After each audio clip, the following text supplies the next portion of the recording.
wind came before the snow did. It arrived the way bad things always do, quietly at first. A low moan through the pine trees on the ridge, the kind of sound you could almost convince yourself was nothing. Then it gathered. It thickened. By 8 o'clock that Thursday evening, it had become something that rattled the cabin's storm shutters like hands trying to get in. Ethan Cole stood at the window with his palms flat against the cold glass and watched the world outside disappear. He couldn't see the tree line anymore. He couldn't see the woodpile stacked against the eastern wall, though he'd built it himself 3 weeks ago, splitting and stacking 2 full cords of lodgepole pine. He could see nothing but white, dense, moving, obliterating white, and the single amber halo of the porch light failing against it. The forecast had called for 6 inches. The drifts against the cabin's north face were already at his knee. He turned away from the window.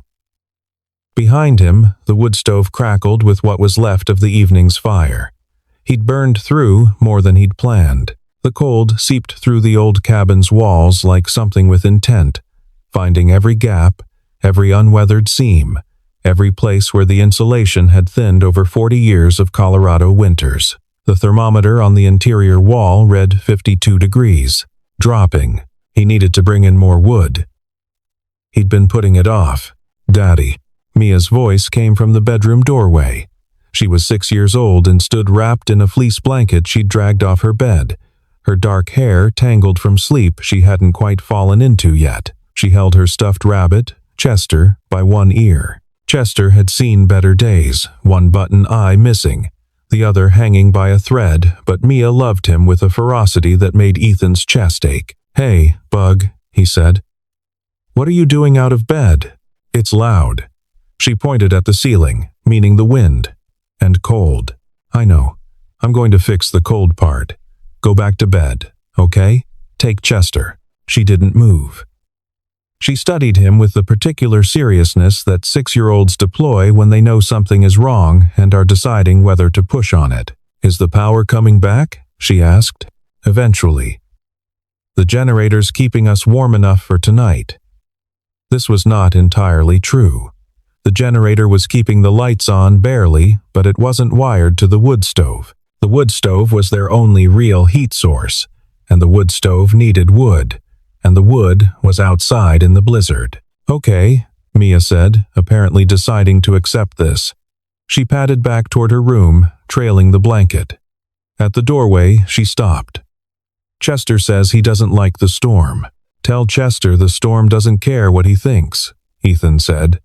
"That's just how storms work." She considered this. "That's kind of mean." "I know. Get some sleep." He pulled on his coat, his boots, his gloves.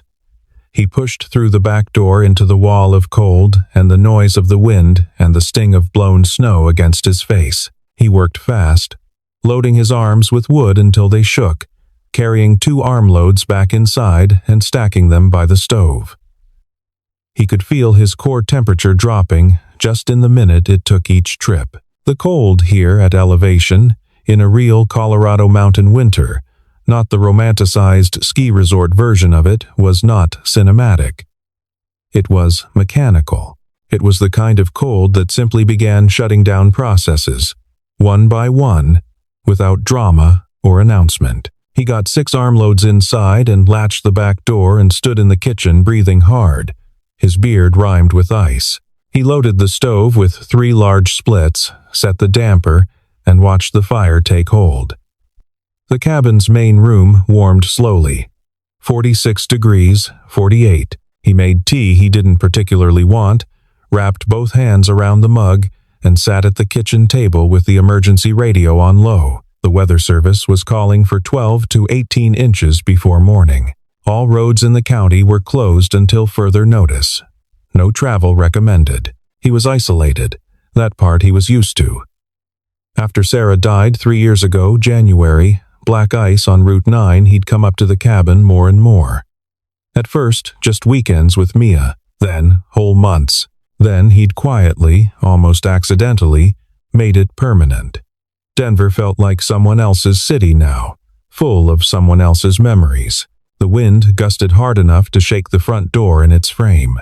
Ethan sat with his tea and listened to the sound of the storm doing what it did, which was everything it wanted. He was not a man given to fear. He'd served 2 tours overseas, built 3 businesses from nothing, buried his wife at 34, and raised his daughter alone through all of it. Fear was not the word for what he felt sitting in that cabin. It was something smaller and more honest than fear. Loneliness, maybe, or just the awareness of it. He was thinking about this, or trying not to, when something hit the front door. Not the wind, not a branch. Something with weight and intention behind it. He set down his mug. The sound came again. A knock, or something so close to a knock that the difference didn't matter. He was on his feet before he'd decided to move. No one came up this road in a blizzard.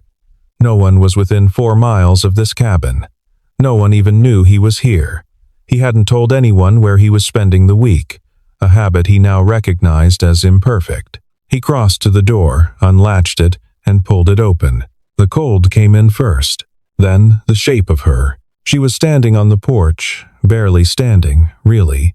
One hand braced against the doorframe, and the other arm wrapped around herself like she was trying to hold her own heat in by force. She wore a down jacket that had soaked through completely. Her jeans were dark with moisture to the thigh. Her face was the color of old paper, and her lips were a shade of blue that had no business being on a living person. She was shaking so hard her teeth knocked together. Ethan's first thought, the soldier's thought, was threat assessment. His second thought was hypothermia. His third thought, which arrived like a fist to the sternum, was recognition. "Lily," he said. Her eyes found his. They were glassy and slow to focus, but they found him. Lily Harper, 29 years old. His stepfather's daughter, which made her his stepsister in the eyes of a family that no longer existed in any functional sense. He hadn't seen her in 4 years.